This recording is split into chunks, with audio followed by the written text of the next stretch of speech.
(2022년 6월 18일) 큐티 말씀입니다. 베드로전서 2장 11절로 25절입니다. 사랑하는 자들아, 거류민과 나그네 같은 너희를 권하노니 영혼을 거슬러 싸우는 육체의 정욕을 제어하라. 너희가 이방인 중에서 행실을 선하게 가져 너희를 악하다고 비방하는 자들로 하여금 너희 선한 일을 보고 오시는 날에 하나님께 영광을 돌리게 하려 함이라. 인간의 모든 제도를 주를 위하여 순종하되, 혹은 위에 있는 왕이나 혹은 그가 악행하는 자를 징벌하고 선행하는 자를 포상하기 위하여 보낸 총독에게 하라. 곧 선행으로 어리석은 사람들의 무식한 말을 막으시는 것이라. 너희는 자유가 있으나 그 자유로 악을 가리는 데 쓰지 말고 오직 하나님의 종과 같이 하라. 무사람을 공경하며 형제를 사랑하며 하나님을 두려워하며 왕을 존대하라. 사환들아, 범사에 두려워함으로 주인들에게 순종하되 선하고 관용하는 자들에게만 아니라 또한 까다로운 자들에게도 그리하라. 부당하게 고난을 받아도 하나님을 사랑함으로 슬픔을 참으면 이는 아름다우나, 죄가 있어 매를 맞고 참으면 무슨 칭찬이 있으리요. 그러나 선을 행함으로 고난을 받고 참으면 이는 하나님 앞에 아름다우니라. 이를 위하여 너희가 부르심을 받았으니 그리스도도 너희를 위하여 고난을 받으사 너희에게 본을 끼쳐 그 자취를 따라오게 하려 하셨느니라. 그는 죄를 범하지 아니하시고 그 입에 거짓도 없으시며 욕을 당하시되 맞대어 욕하지 아니하시고 고난을 당하시되 위협하지 아니하시고 오직 공의로 심판하시는 이에게 부탁하시며 친히 나무에 달려 그 몸으로 우리 죄를 담당하셨으니 이는 우리로 죄에 대하여 죽고 의에 대하여 살게 하려 하심이라.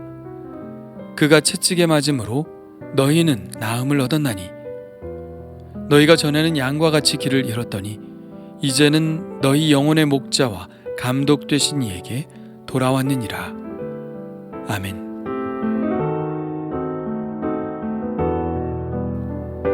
그리스도인들은 거류민과 나그네의 정체성을 갖습니다.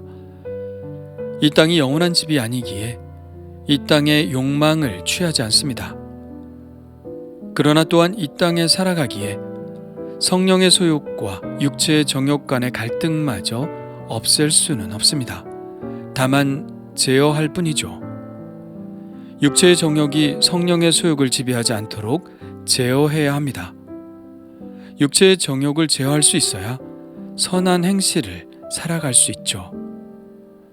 선한 행실이 중요한 것은 우리의 선한 행실이 이방인들의 주목을 끌고 또 궁극적으로 그들의 이목을 예수님께로 돌릴 수 있기 때문입니다. 그들의 이목을 주님께 돌려야 하는 이유는 그들도 우리와 같은 믿음을 가지고 주님이 오실 때에 하나님께 함께 영광을 돌려야 하기 때문이죠. 그것이 우리의 가장 큰 사명입니다. 그러므로 우리 그리스도인들은 나그네와 거류민의 정체성을 확실히 가지고 이 땅의 육신의 정욕을 추구하지 않고 선한 행실로 살아가야 합니다. 선한 행실 중 매우 중요한 부분 중에 하나는 인간의 모든 제도에 순종하는 것입니다. 또한 그 제도가 임명한 왕이나 총독들에게도 순종하는 것이죠. 그런데 좀 이상합니다. 같은 시대를 배경으로 하고 있다고 여겨지는 요한계시록 같은 경우에는 로마의 황제를 적그리스도로 취급을 했는데 베드로는 오히려 순종하라고 합니다. 그렇다면 지금 전혀 다른 이야기를 하고 있는 것 아닌가요?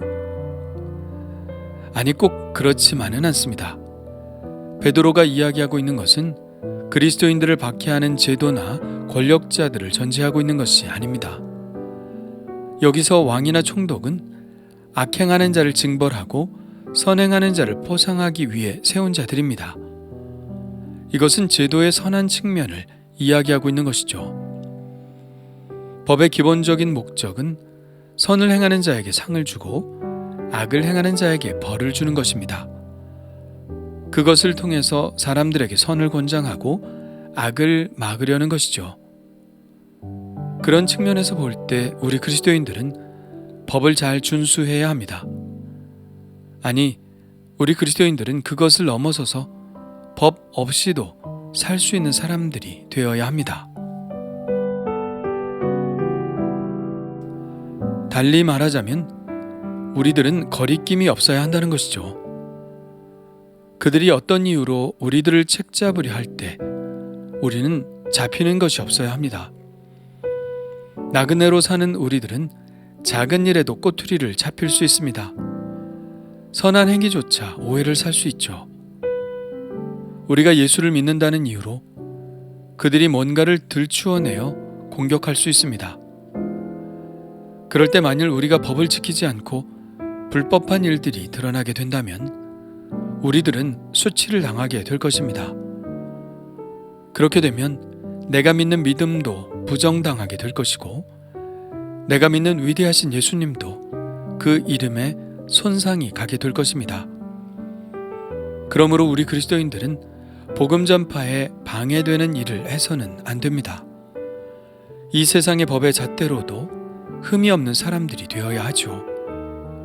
그래야 우리가 전하는 복음을 그들에게 설득할 수 있고 그들의 마음과 길을 열 수 있는 것입니다. 지금까지는 한 공동체의 시민으로서 우리 그리스도인들이 어떻게 살아야 하느냐를 보여주었다면 그 다음은 사환들, 즉 종들에 대해 권면합니다. 여기서도 기본적인 원리는 같습니다. 자기가 종의 신분으로 예수를 믿게 되었다면 사회의 제도에 따라 주인들에게 순종해야 합니다. 선하고 관용하는 주인에게 순종하는 것은 어려운 일이 아니죠. 그러나 성경이 권면하고 있는 것은 선하고 관용하는 주인에게뿐 아니라 까다로운 주인들에게도 그렇게 하라는 것입니다. 그렇게 함으로 그리스도인들은 진정한 선을 드러낼 수 있는 것이죠. 예수님도 그렇게 말씀하셨습니다. 너희가 너희를 사랑하는 자를 사랑하면 무슨 상이 있으리요? 세리도 이같이 아니하느냐? 요컨대 예수님은 우리에게 부당하게 대하는 사람들도 사랑할 수 있어야 한다고 말씀하시는 것입니다. 하나님이 칭찬하시는 영역은 상식적인 영역이 아니라 상식을 넘어서는 영역에 대해서 칭찬하시는 것입니다. 다시 말하면 우리가 그리스도인으로서 다른 사람에게 선이 드러나는 부분은 상식을 넘어서는 부분에 한해서 그렇다는 것이죠. 그래서 만일 부당하게 고난을 받는 일이 있어도 하나님을 생각함으로 슬픔을 참으라고 권면합니다.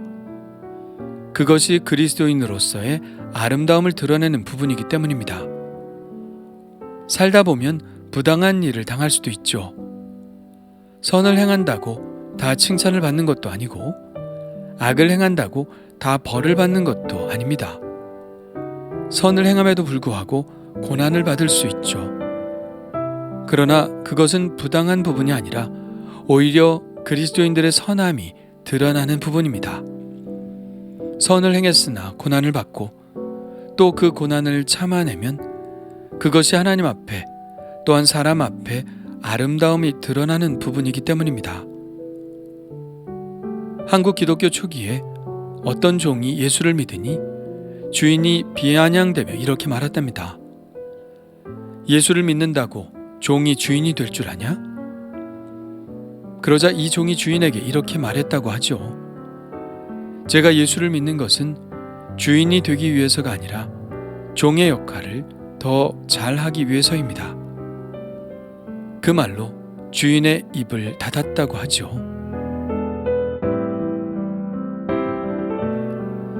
만일 종임에도 불구하고 이런 마음으로 살면 그는 더 이상 종이 아니라 자유인 중에 자유인이 됩니다. 우리 그리스도인들은 강제에 의해서가 아니라 그리스도인에게 주어진 자유로 타인의 종됨을 선택한 사람이기 때문입니다. 16절과 17절의 말씀과 같죠. 너희는 자유가 있으나 그 자유로 악을 가리는 데 쓰지 말고 오직 하나님의 종과 같이 하라. 무사람을 공경하며 형제를 사랑하며 하나님을 두려워하며 왕을 존대하라. 그리스도인들은 자신들이 가진 자유로 오히려 타인의 종이 되는 것을 선택하는 사람입니다. 그것은 우리에게서 나온 선이 아니죠. 그것은 우리가 누군가의 자취를 따르는 사람이기 때문입니다. 바로 예수님이죠. 21절은 그래서 이렇게 말씀합니다. 이를 위하여 너희가 부르심을 받았으니 그리스도도 너희를 위하여 고난을 받으사 너희에게 본을 끼쳐 그 자취를 따라오게 하려 하셨느니라.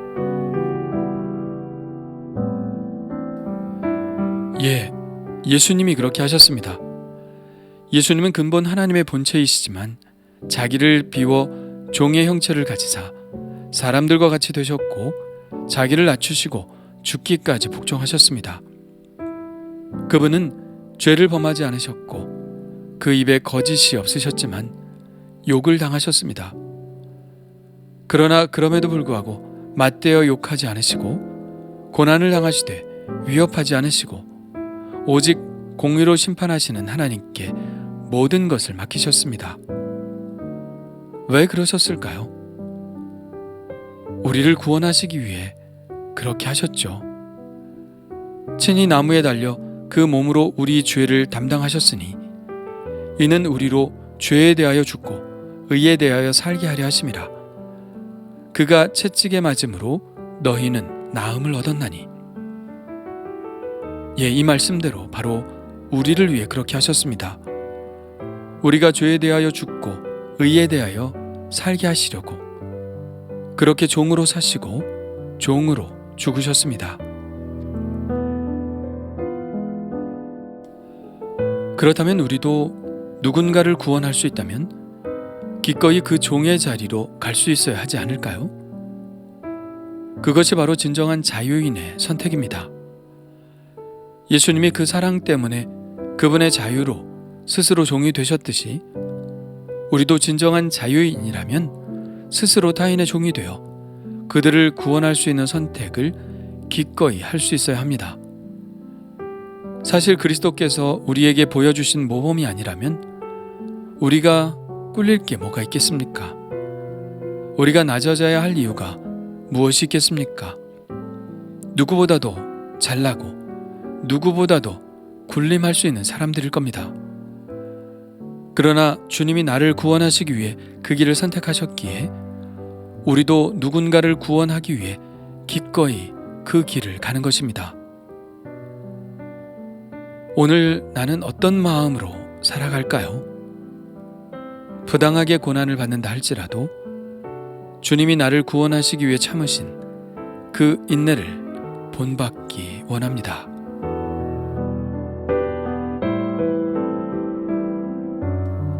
주님 감사합니다. 육체의 정욕을 제어하여 선을 행하게 하시고 그리스도를 비방하는 자들의 입을 막게 하옵소서. 육신은 종으로 있으나 마음은 자유했던 믿음의 선조들처럼 제가 가진 자유로 기꺼이 타인의 종이 되게 하옵소서.